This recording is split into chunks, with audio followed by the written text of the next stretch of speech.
Hey guys, what's going on? I thought we'd look at the Marvel Epic Collection volume for Captain America Man Without a Country. This comes from Captain America Epic Collection Volume 22.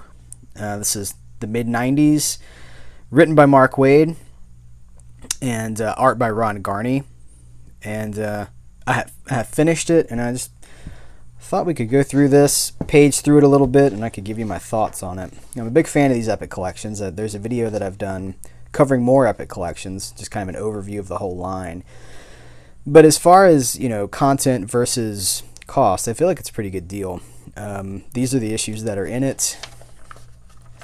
The reproduction is similar to how it was printed when it first came out. So this is a semi-gloss paper. Okay, so Mark Waid is really one of the comic book greats. He's got definitive runs on so many different properties. And Ron Garney is a pretty great artist too. I like this art. I like it a lot, actually. But this comes from a time when I don't feel like comics were at their best. There was a lot of flash, a lot of style over substance, and that's not a knock against Mark Waid's writing, because I think he's great. But I'm not going to spoil this. We're not going to go all the way to the end with it. But there's just, if you're coming to Captain America from the movies or from the Avengers or anything, like, this is not the Avengers from the movies. This is not really the Captain America from the movies. It's Steve Rogers, yes. But it's just different. It's just a little bit off. So the bottom line is they bring back Red Skull. Look at that art. That's great. Red Skull is back. He's the main villain in this, or is he? I won't even say. He plays a part in this, as does Sharon Carter.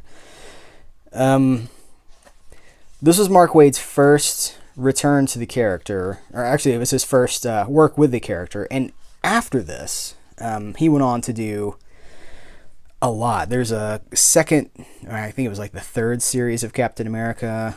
They're going to be reprinting everything that Mark Waid and Ron Garney did in an omnibus coming out Christmas of 2017. And this will be in it. But this is just the start. And before we get into the Man Without a Country storyline, they do a good job of reprinting things that set it up and bringing you up to speed in case you didn't know quite what was going on. At this point in history, people thought that Captain America was dead because the super soldier serum had actually turned into like a poison for him, and they believed that it had killed him. So that's the story, or that's the jumping off point for the story. It's good. It's not great. It's not my favorite. I enjoyed it. So this is Thor and his... These are the Enchantress, I believe. Yeah. It's an interesting take on Thor, right? Like, very mid-90s, very flashy. So that crossed over into some proper issues of Thor and Iron Man. And at this point in comics history, Iron Man was a teenage boy. Like, you can go back and catch up on all of it yourself. But Tony Stark, teenager. It's a interesting choice, interesting direction for the character. So they reprinted an issue of Avengers that this crossed over into. And again, we've got like super long hair, handsome Thor. We've got teenage Tony Stark, and we've got Captain America. It's okay. I don't love it. It's okay. But the reproduction for this, I mean, I appreciate that you can get the whole story in this one volume. For some people, it may be enough. There's a lot of stuff like this.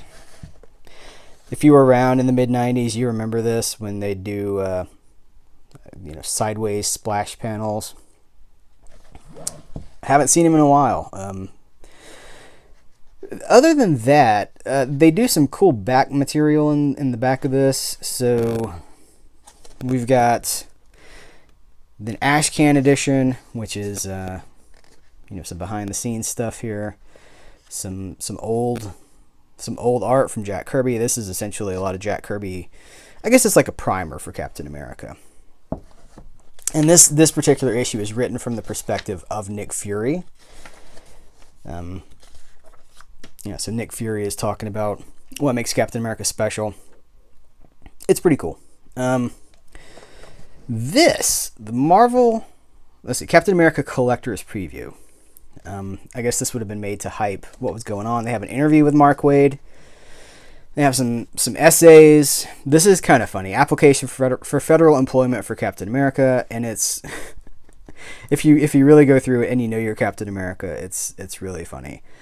For instance, do you have any experience in crime fighting? Any experience fighting supervillains? Are you now, or have you ever been associated with any freelance crime fighting organization? If yes, please list Avengers, Fantastic Four, Forceworks, X-Men. It's written very tongue-in-cheek. They have some cool stuff. Okay, we gotta talk about this, guys. So this is a reprint of a Captain America story from, I think, what does it say down here? It doesn't say. I'm gonna say 40, 41. War era Captain America. So this is like the first of the character. And then something very interesting, you guys. So let's just enjoy this together. Want to say goodbye to Adolf, Bucky? First of all, Hitler is written, you can see. And then, let's see. So you want to say goodbye to Bucky? Or you want to say goodbye to Adolf, Bucky? You bet, Cap. What is Bucky farting in the phone? Like, what is that? That's the only thing I can think of, is that Bucky just beefed into the phone on Hitler. So that's a thing. Honestly, that's the highlight of this. That's the thing I enjoyed most. Check out that John Romita Jr. pinup in the back. So we've got profiles of all of his villains, stuff like that.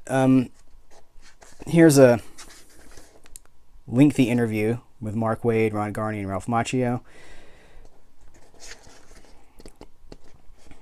And it's it's fun. That's what it is. If you're coming to this expecting the same treatment that you see in the movies or in the Avengers stuff, it's not the same. The Avengers in this book are not the Avengers that we know. Some of them are, but it just feels different. This is a very different time for comics. Honestly, this is the time that I got into comics.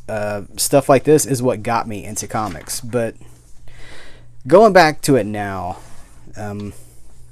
it's a little bit challenging because it's, like I said, there's a lot of style over substance. This was revolutionary for the time. The computer colors, the breakthrough of the page layout. This was all stuff that I feel like was ground that was broken by the guys who left and created Image, and Marvel followed suit. And I don't know. That's we got Bill Clinton as the president, the actual president as the president in the comics. So just know what you're getting into. It's a fun read. It's a short read. It moves pretty quickly because of the time that this was created in. So that's the Man Without a Country Epic Collection. If you like this video, please give me a thumbs up and check out what else we've got to offer on the YouTube channel, and visit serialatmidnight.com for tons more stuff like this. Thanks, guys. Take it easy.